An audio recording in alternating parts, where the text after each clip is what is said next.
चिराग पासवान का गठबंधन, चिराग पासवान का तालमेल सिर्फ और सिर्फ बिहार की जनता के साथ है। मेरा चुनाव के लिए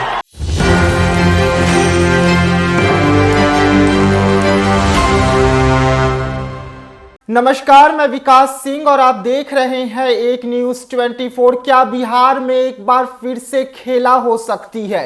क्या चिराग पासवान को बीजेपी खुश करने के लिए बिहार में बड़ी जोखिम उठा रही है?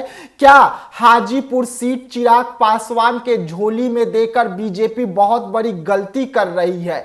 क्या चिराग पासवान को हाजीपुर सीट देने के बाद बीजेपी के 3 घटक दल जो हैं वो नाराज हो जाएंगे और गठबंधन तोड़ देंगे? ये तमाम जो सवाल है अब खड़े होने लगे हैं, क्योंकि इस वक्त बीजेपी यानी कि एनडीए गठबंधन से बिहार के 3 जो दलें हैं वो इस वक्त नाराज चल रही है। एक तरफ उपेंद्र कुशवाहा है तो दूसरी तरफ राष्ट्रीय लोक जनशक्ति पार्टी के राष्ट्रीय अध्यक्ष पशुपति पारस नाराज चल रहे हैं।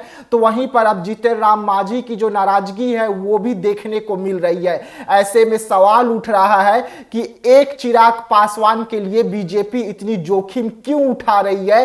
क्या चिराग पासवान बीजेपी के लिए इतना मायने रखते हैं कि 3 बड़े नेताओं को बीजेपी जो है वो अब टाटा बाय बाय कर सकती है? ये तमाम सवाल उठ रहे हैं और इन सवालों का हम आपको जवाब भी देंगे, लेकिन उससे पहले हम आपको बता दें जो सूत्र बता रहे हैं, सूत्र के अनुसार जो हाजीपुर सीट है वो चिराग पासवान को दे दी गई है, जिसके बाद बिहार में बड़ा खेला हो सकता है। क्योंकि इस वक्त एनडीए गठबंधन के 3 घटक दल जो हैं वो एनडीए से नाराज हो गए हैं और लगातार नाराज दिख रहे हैं, क्योंकि एक तरफ हम पार्टी को भी 1 सीट दिया जा रहा है तो वहीं पर उपेंद्र कुशवाहा को भी 1 सीट का बात निकलकर सामने आ रहा है। लेकिन ये दोनों ऐसी पार्टी हैं जो 2-2 सीट पर अड़े हुए हैं और एक तरफ पशुपति पारस है जो 5 सीट पर अड़े हुए हैं, लेकिन उन्हें भी 1 सीट दी जा रही है। जिसके बाद बिहार में ये जो 3 पार्टी है वो गठबंधन जोड़ते हुए नजर आ रहे हैं और बीजेपी पर दबाव बनाने का जो सिलसिला है उसका शुरुआत हो गया है। माना जा रहा है कि बीजेपी के हनुमान यानी कि नरेंद्र मोदी के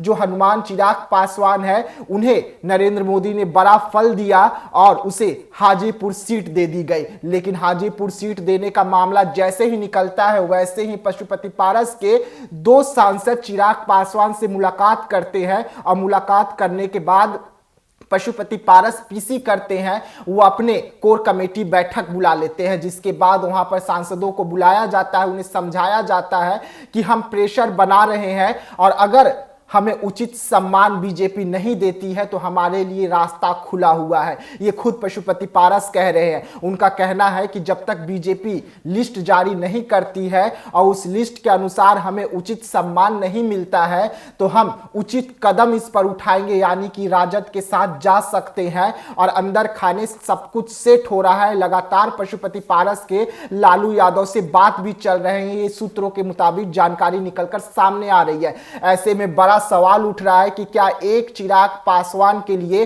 बिहार की राजनीति की पूरी जो समीकरण है वो बीजेपी बदल देगी? क्या चिराग पासवान बीजेपी के लिए इतने मायने रखने लगे हैं कि वो 3-3 पार्टियों को जो है दरकिनार कर रहे हैं? ऐसे में चिराग पासवान को बिहार में इस वक्त देखा जाए तो युवा पीढ़ी का नेता माना जाता है और चिराग पासवान के साथ जो युवा पीढ़ी है वो डायरेक्ट कनेक्ट हो जाते हैं और उनके जो सभा होती है उसमें दिखते भी हैं। और यही कारण है कि बीजेपी चिराग पासवान को खुश करने के लिए उनकी जो शर्तें थी उसे मान ली, साथ ही साथ उन्हें 5 सीट दे दी गई है और पशुपति पारस को अब तक सिर्फ 1 सीट का जो मामला है वो निकलकर सामने आ रहा है और वो समस्तीपुर की सीट है जहां से पशुपति पारस को चुनाव में उतारा जाएगा। लेकिन ये तमाम जो सवाल हैं अब खड़े हो रहे हैं और अब जो है बीजेपी को बड़ा झटका देने के लिए बिहार में तैयारी चल रही है। ये झटका क्या कुछ होगा और किस तरीके से बीजेपी को ये जो 3 दल हैं